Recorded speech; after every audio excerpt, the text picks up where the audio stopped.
যাই এবার মোনাকে ডাকি। মোনা ওই ঘরে ঘুমোচ্ছে দরজা দিয়ে, এবারে দরজা পিটিয়ে ঘুম থেকে ওঠাই ওকে। হ্যালো বন্ধুরা, কেমন আছো সবাই? আশা করি সবাই খুব খুব ভালো আছো, আমিও ভালো আছি। আবারও চলে এলাম একটা ছোট্ট ফ্রেশ ব্লগ নিয়ে। তো বাজে এখন বেলা 3:30, 3:30 বেশি হয়ে গেছে। তো খেয়ে দিয়ে উঠেছি অনেকক্ষণ আগেই। মোনা তো এখন ভুস করে ঘুমোচ্ছে। তো অ্যাকচুয়ালি কী হয়েছে যে আজকে চান করার আগে বাইকটা খুব ভালো করে ধুয়েছি, কারণ আজকে হলো শনিবার। আর তোমরা যারা আমার ব্লগ দেখো তোমরা ভালোই জানো শনিবার আবার ছুটির দিন। তো গিয়েছিলাম সার্ভিস করাতে বাইকটা। তো আজকে মানে যেখান থেকে সার্ভিস করাই সেই সেন্টারটা বন্ধ। তো ভাবলাম যে অন্য জায়গা থেকে করাবো না, নিজেই বাইকটা ভালো করে ধুই। আর তারপরে মোবিল কিনে এনেছি, মোবিল দিয়ে মুছবো। বিকেলবেলা কোথাও একটা বেড়াতে যেতে হবে, মানে কাছে পিঠে কোথাও একটা ঘুরতে যাবো, টাইমটা একটু পাস করবো। শনিবার একটা দিন যদি বাড়িতে বসে থাকি না, ভালো লাগে না একদম। তো দেখা যাক কোথায় যাই। আর তার আগে যাই দেখি মা কি করছে, আর তারপর গাড়িটা মুছি, তারপর কথা হচ্ছে আবার। তো দেখো এই 1 বোতল মোবিল কিনে এনেছি, আর মোবিলের সাথে এটা দিয়েছে একদম ফ্রি, বিনামূল্যে।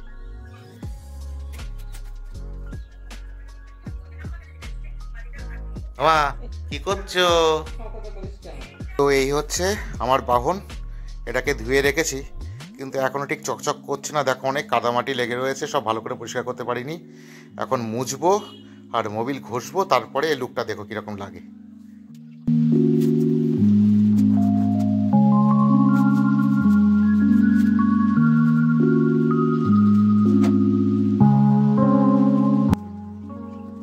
তো গাড়ি মোছা হয়ে গেছে ফাইনালি, বেশ গাড়িটা কিন্তু চকচক করছে যাই বলো।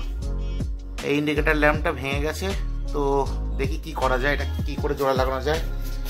এটাও ভেঙেছে, মানে দুদিকটাই ভেঙেছে। তো আমাকে অনেকেই বললো যে ফেভিকুইক দিয়ে দেখ, জোড়া লেগে যাবে। তো এই যে দুটো ফেভিকুইক কিনে এনেছি, দেখা যাক জোড়া লাগে কি না।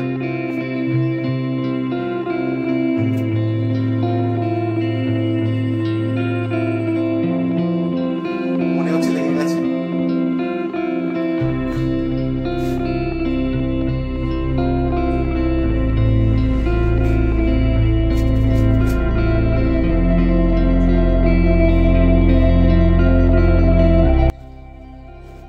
ফাইনালি দেখো এটাও লেগে গেছে, আর এটাও মোটামুটি লেগে গেছে, দারুণ। তো আমি দুটো ফেভিকুইক কিনেছিলাম, দেখো একটা এখনো রয়েছে। তো একটা ফেভিকুইকেই দুটো ইন্ডিকেটার লাইট মোটামুটি লেগে গেছে। তো জানি না চালানোর পরে জার্কিং হওয়ার পরে কতটা ঠিক থাকবে, সেটা দেখার বিষয়। কিন্তু আপাতত লেগে গেছে, এটা বুঝতে পারছি। তো বেশ মনের মধ্যে আনন্দ হচ্ছে, অনেক টাকা বেঁচে গেল, কারণ লাগাতে গেলে এখন অনেক টাকা খরচা পড়তো। তো গাড়ি মুছে ফাইনালি হাত মুখ ধুয়ে একদম চলে এসেছি ঘরে। তো এখন বাজে দেখো ঘড়িতে একদম 4টে। ওদিকে মোনা ঘুমানোর আগে বলেছিল 4টের সময় ডেকে দেবে, উঠে রেডি হয়ে 4:30টার সময় বেরিয়ে যাব। যাই এবার মোনাকে ডাকি। মোনা ওই ঘরে ঘুমোচ্ছে দরজা দিয়ে, এবারে দরজা পিটিয়ে ঘুম থেকে ওঠাই ওকে। তো যাকে যাক, ব্লগটা আর খুব বেশি সময় লম্বা করছি না। দেখা হচ্ছে অন্য কোনো ব্লগে, অন্য কোনো মুহূর্তে। সবাই ভালো থেকো, সকলকে ভালো রেখো, টাটা।